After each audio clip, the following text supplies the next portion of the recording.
Salut à tous! Avec la période d'incertitude que l'on connaît actuellement, il est bien difficile de se projeter pour la saison 2021 et dès lors difficile de se fixer des nouveaux objectifs. Peut-être que comme moi, vous avez décidé de reporter toutes vos compétitions de 2020 à 2021 et dans ce cas de figure, la question de l'objectif de 2021 ne se pose même pas, ou alors vous n'avez encore aucune compétition de prévue pour 2021. Pourtant, pour planifier votre entraînement, il est nécessaire d'avoir un but à atteindre. Mais au risque de vous choquer, je peux vous assurer qu'avoir une compétition comme objectif n'est pas une condition nécessaire à l'élaboration d'un plan d'entraînement. Dans cette vidéo, vous allez comprendre comment vous allez devoir concevoir votre plan d'entraînement et ce, que vous ayez une compétition de prévue ou non.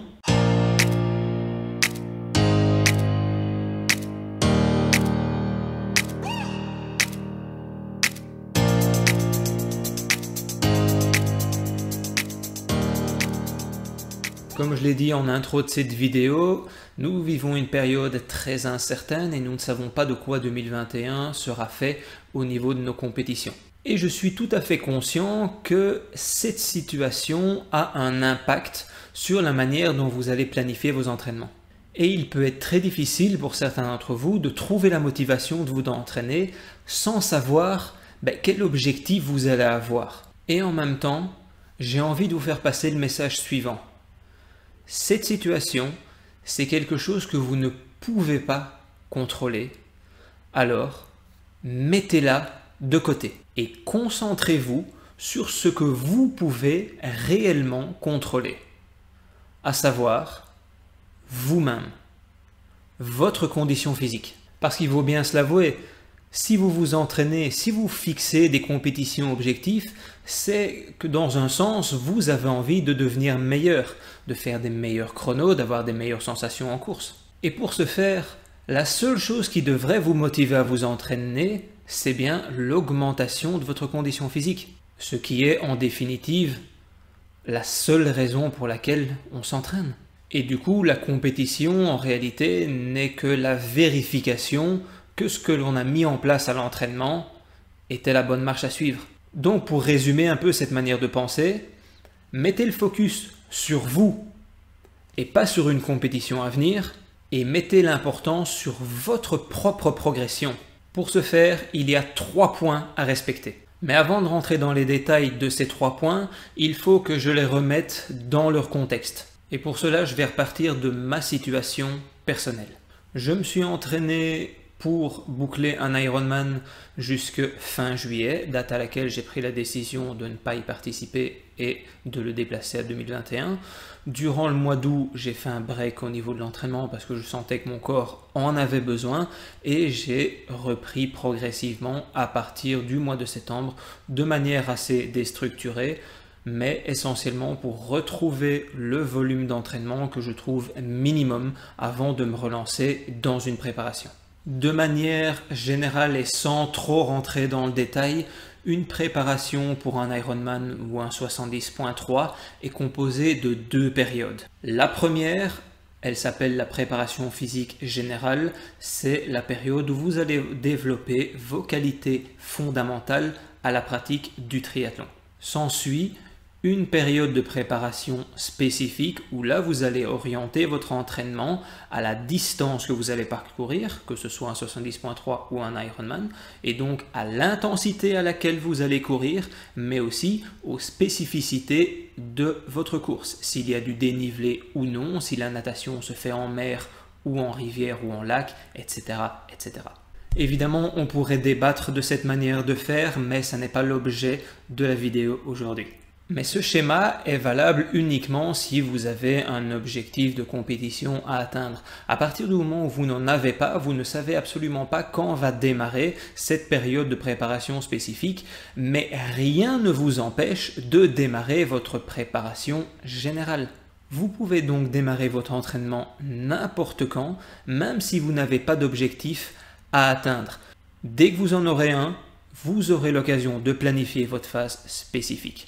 Mais en attendant, rien ne vous empêche de déjà commencer l'entraînement. Et c'est à partir de ce constat que je peux vous expliquer les 3 points importants dont il faut tenir compte.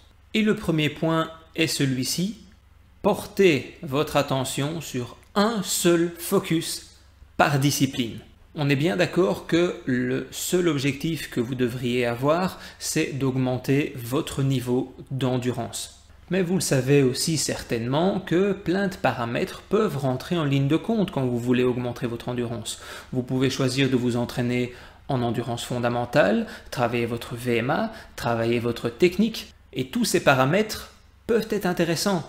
Maintenant, si vous voulez un entraînement efficace, choisissez un seul de ces paramètres et travaillez-le à fond.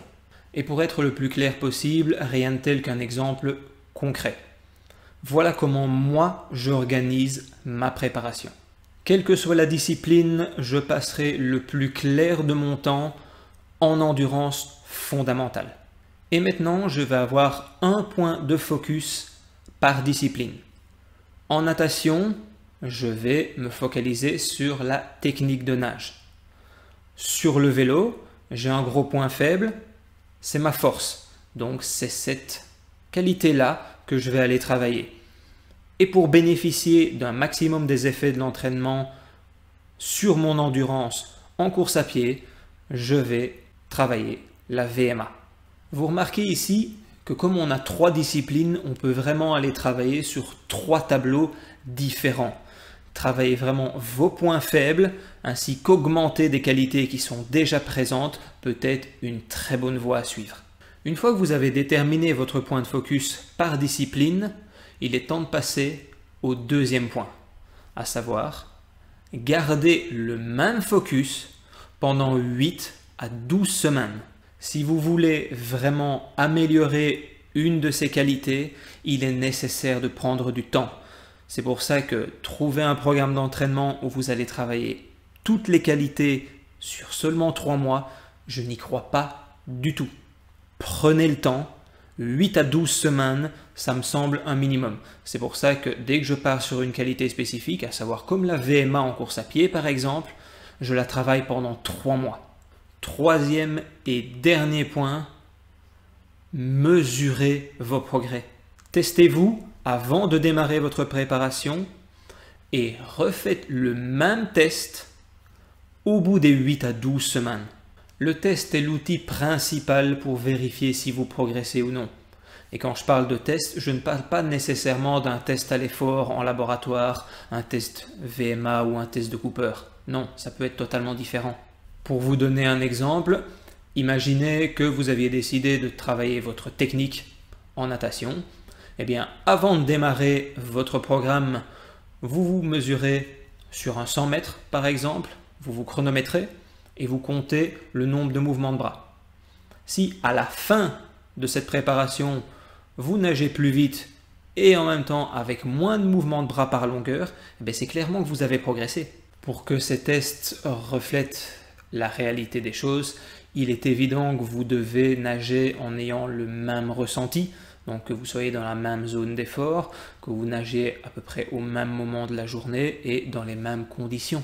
Si vous voulez vous tester en course à pied par exemple, prenez un parcours que vous allez courir à une fréquence cardiaque bien déterminée ou en tout cas dans une zone bien déterminée. Eh bien pour mesurer votre progression, vous devriez courir plus vite au bout des 3 mois. Donc pour vous résumer ma méthode entre guillemets, en premier lieu, fixez-vous un seul point de focus par discipline. Une fois que vous l'avez trouvé, numéro 2, travaillez-le assez longtemps, à savoir 8 à 12 semaines pour que ça ait vraiment un impact sur votre physiologie. Et troisième point, mesurez vos progrès. Cette méthode est selon moi la base pour vous faire progresser en triathlon. Et ce, même sans se fixer aucune compétition à venir. Si cette vidéo a pu vous être utile, likez-la et partagez-la si vous pensez qu'elle peut être utile à quelqu'un d'autre. Abonnez-vous à la chaîne pour ne rien rater des publications futures et d'ici à la prochaine vidéo, prenez plaisir à l'entraînement. À bientôt!